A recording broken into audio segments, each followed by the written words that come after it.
Meltdown backstage here at RIFF Fest with Sully Erna from Godsmack. Good to see you again, brother. Good to see you, as always. How's things been going on tour, man? Excellent. Well, it's only our third show here. Oh, okay.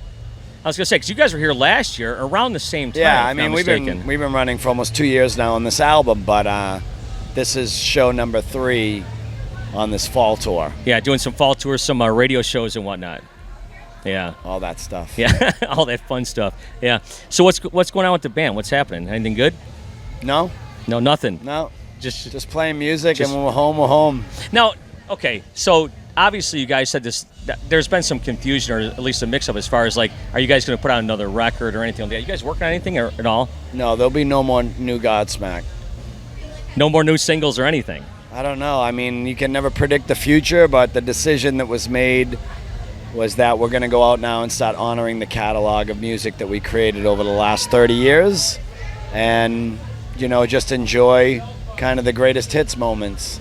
Now, I've talked to a lot of bands lately, and they've kind of gone away from the album thing. They're going to drop singles here and there. But yeah, well, it sounds like the smart thing to do these days. Nobody's really buying full albums anymore, and they make playlists of their favorite songs. So it just seems, appropriate for this day and age. But again, another argument for us to kind of dip out while we're still in the world that we enjoyed growing up in, which was doing full-length albums and having artwork and lyrics, and give the fans a whole experience through that body of work that you create. Yeah. And I just no longer want to put a year and a half of my time and effort and blood, sweat, and tears into a piece of art for someone to just tear it apart, grab a couple singles, and move on. So, there's that. And then there's just the fact that, we have a lot of singles right now. I mean, 27 top 10s. Yeah. Is like a lot, right? That means we can't even play them all in one night, because you usually average about 15 songs a night. So for us, I just think it's time that, we start honoring the music and the catalog and giving the fans what they want to hear. Yeah. And by the way, that's an unbelievable problem to have. Yeah, I'm not complaining. I am very grateful. So it's not a complaint. It's just reality. And when I go to see my favorite bands like Aerosmith or Metallica, whoever, I don't know. Do I really want to hear their new album? Probably not. I want to hear Dream On and Same Old Song and Dance and Walk This Way. Yeah. And if I leave there and they're not playing those songs, I'm going to be pretty mad. Yeah. So, I think for our fan base, I think we're at that level where we have to honor that. Yeah. What kind of pressure do you put on yourself to be the front man of this band? None. Zero. Really? Because you're up there, man. You're a workman like front man up there. Well, I shouldn't say I don't put any pressure. I just do my job. That's part of my mentality. I grew up in a very blue-collar working class, and I had a mom who worked 3 jobs and accepted government welfare, and I never knew anything else but know how to work hard. And when it came to developing this band, I had a responsibility. I had to put together the vision, the music, the lyrics, the show, the lighting, the everything.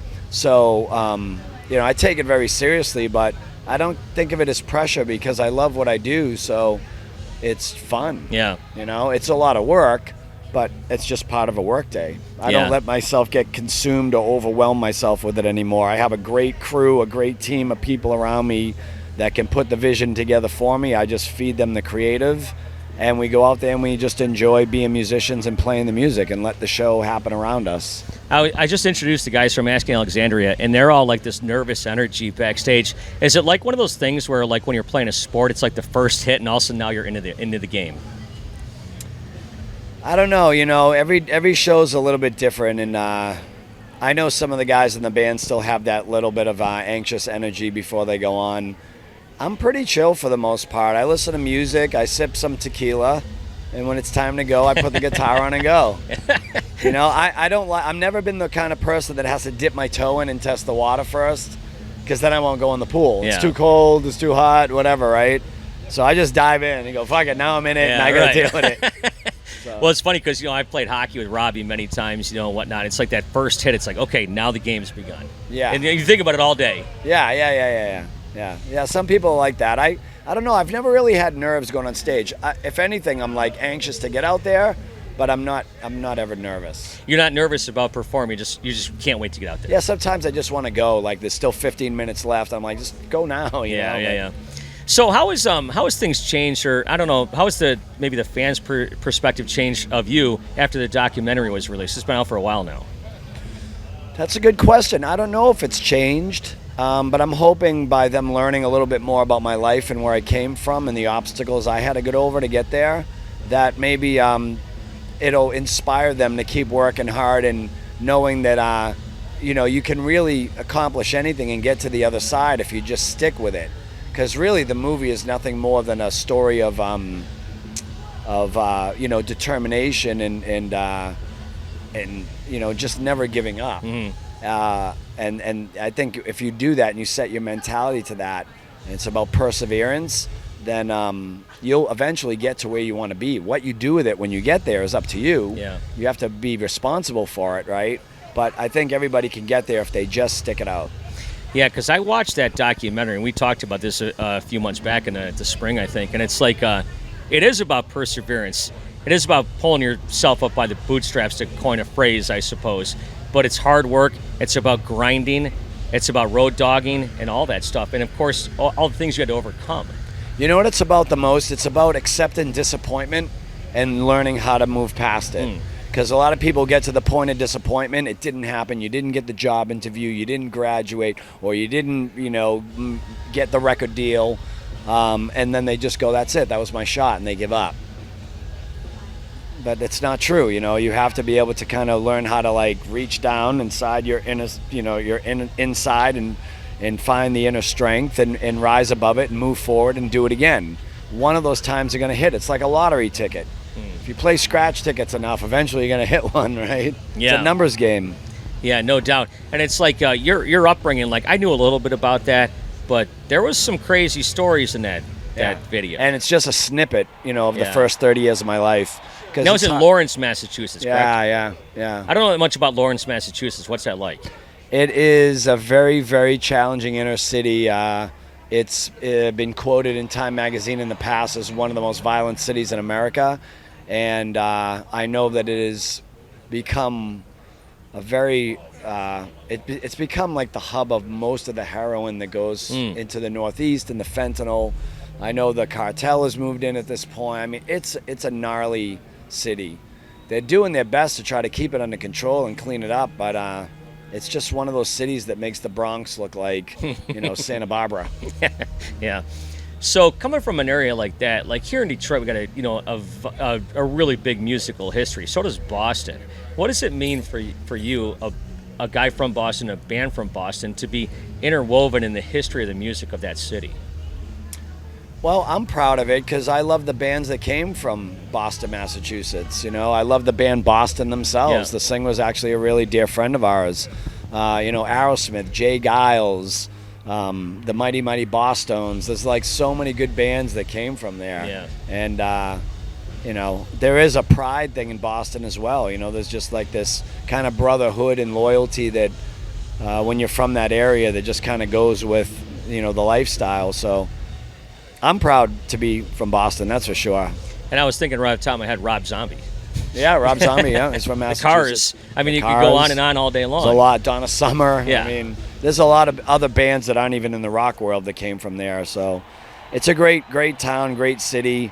It's known for a lot of different things, but for me, it's what gave me the edge in life to be able to be a little tougher and get through those challenging moments that we just talked about. Yeah, I was going to say, because you don't grow up in a city like Detroit or the outskirts of Boston or whatever, and not have a little bit of grit to you. Exactly. Sandpaper. Yeah, exactly. Detroit is just like that. It's an edge. Yeah. So, anyways, the guys from Godsmack here playing RIFF Fest tonight, and just the history of Godsmack all these years. You just mentioned 27, number one singles and all this stuff, but it's like, I mean, I'm going off in crazy world here. Do you ever think about Rock and Roll Hall of Fame stuff, or no? No, I was told recently we're now eligible to be nominated, or inducted, I should say.